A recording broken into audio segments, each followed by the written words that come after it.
রাজধানীর ডিবি কার্যালয়ে আছেন এই দুই আসামি। আমরা এই মুহূর্তে যাচ্ছি ডিবি কার্যালয়ের সামনে। আমাদের সহকর্মী শামীম রেজা সেখান থেকে জানাবেন। শামীম, একটু জানতে চাই যে মামলায় গ্রেফতার করা হয়েছে সে মামলার বিস্তারিত জানা গেল কিনা এবং ডিবি পুলিশে তাদের অবস্থান নিশ্চিত হওয়া গেছে কিনা, কালকের পদক্ষেপে বা কি থাকবে পুলিশের?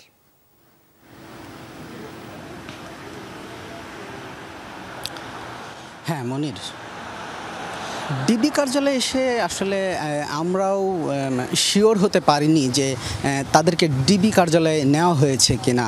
তবে এখানে এসে এতটুকু জানতে পেরেছি যে তাদেরকে নেওয়া হবে বা হচ্ছে, এরকমই আমরাও শুনছি। আসলে গেট থেকেও আসলে কেউ আসলে শিওর কিছু বলতে পারছে না।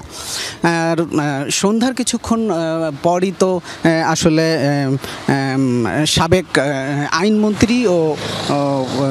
আইনমন্ত্রী আনিসুল হক ও সাবেক প্রধানমন্ত্রী বেসরকারি শিল্প ও বিনিয়োগ বিষয়ক উপদেষ্টা সালমান এফ রহমানকে রাজধানী ঢাকার সদরঘাট এলাকা থেকে গ্রেপ্তার করা হয়। আসলে শেখ হাসিনা সরকারের পতনের পর আনিসুল হকই প্রথম মন্ত্রী যিনি গ্রেপ্তার হলেন। অন্যদিকে সালমান এফ রহমানও পূর্ণ মন্ত্রী পদমর্যাদায় শেখ হাসিনার উপদেষ্টার দায়িত্ব পালন করেছেন। কোটা সংস্কার আন্দোলন ঘিরে ছাত্র জনতার অভ্যুত্থানের মুখে গত 5 আগস্ট পদত্যাগ করে দেশ ছাড়েন শেখ হাসিনা।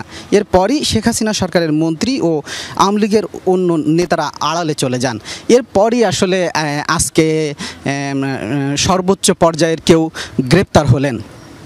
তবে আমরা এখানে থাকা অবস্থায় ডিএমপি কমিশনার কিছুক্ষণ আগে আসলে এখান থেকে বের হলেন বলে আমরা জানতে পেরেছি। তিনি 11:30 নাগাদ ডিবি কার্যালয়ে প্রবেশ করেন। এর আধা ঘন্টা পরেই তিনি আবার বের হয়ে যান। তবে আমরা তাদের গ্রেপ্তারের পর আসলে ডিবি কার্যালয়ে নেওয়ার যে বিষয়টি, এই বিষয়টি আসলে আমরা এখন পর্যন্ত কোনো মিডিয়া বা আমরা নিশ্চিত হতে পারিনি। মনির, অনেক অনেক অনেক ধন্যবাদ আপনাকে। শামীম জানাচ্ছিলেন ডিবি কার্যালয়ের সামনে থেকে।